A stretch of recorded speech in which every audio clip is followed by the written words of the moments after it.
In that situation, their immediate priority is to move away from that kind of attack and assault and move to an area or a place that is safer. Basically what they were saying was that this tenancy is not worth my life. I've waited many years for a tenancy, a council tenancy, but it's not worth my life. And even if it means having to squat a flat in a safer area, you know, I'm prepared to do that. It is an emergency situation where emergency action has to be taken. And when we talk about moving such families out of their flats, it has to be done literally within 24 hours.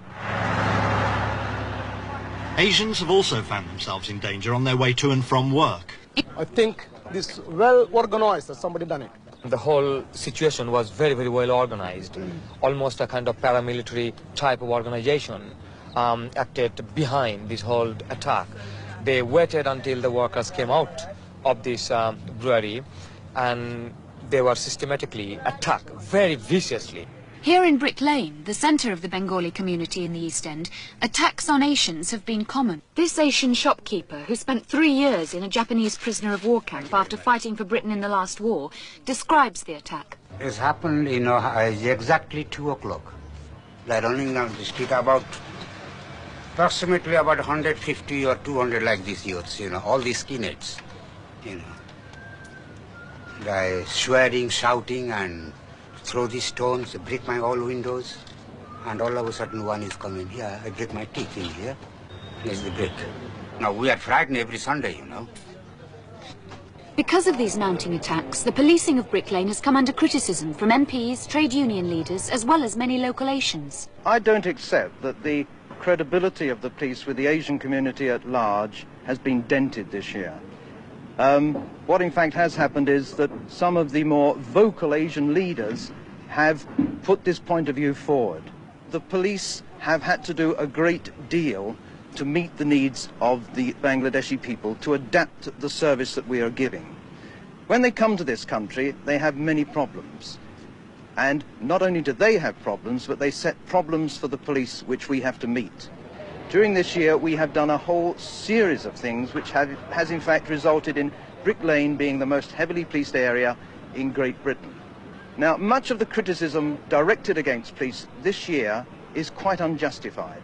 Sort of the political axe-grinding type of criticism that we don't care, that we're not trying. We're professionals, of course we're trying. It's a matter of pride to us. In the end of the day, we shall get this right. We learn from our mistakes, and we have, of course, made them, but we shall get it right in the long run.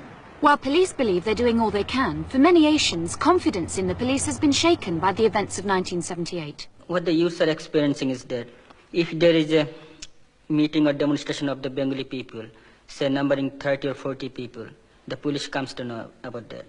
But few weeks before, when about 200 National Front people marched and smashed everything in Brick Lane, and we just wonder how come the police didn't know about that. And I don't believe it for a moment the police did not know about it. It takes time to mobilize 200 people. I believe the police knew what was going to happen on that Sunday, and if they wanted to, they could have stopped it. They could have stopped them coming to Brick Lane. We want some action, firm action. If it's a question of self-defense, yes, we got to defend ourselves. It may be necessary if the police are not prepared to enforce the law as it exists for the black people, to protect them as much as they protect anybody else. That's the dilemma, yeah. I mean, we have been begging to the police, to the Home Secretary, to the Home Office and everybody that stop it. We are insecure, we don't feel safe on the street or at home. And nothing has been done. And if the police can't stop it, we have to stop it ourselves, and that's it. That has very serious implications, because it has serious implications about who enforces law, for who. And if black people are going to enforce their own laws for their own protection, I think that is a very, very serious situation. And I don't think it's something that we very lightly say yes to. But it may come to that. The violence can never be one-sided. You see, that's the problem. Everybody's ignoring it. I mean, if somebody faces violence, the only way to stop it is counter-violence.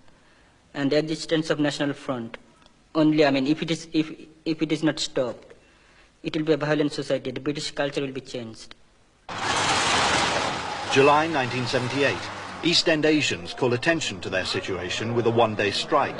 All the coloured community are on strike because of racial attacks. Brothers and sisters, today is the first day when you are going to lead the first black strike in England.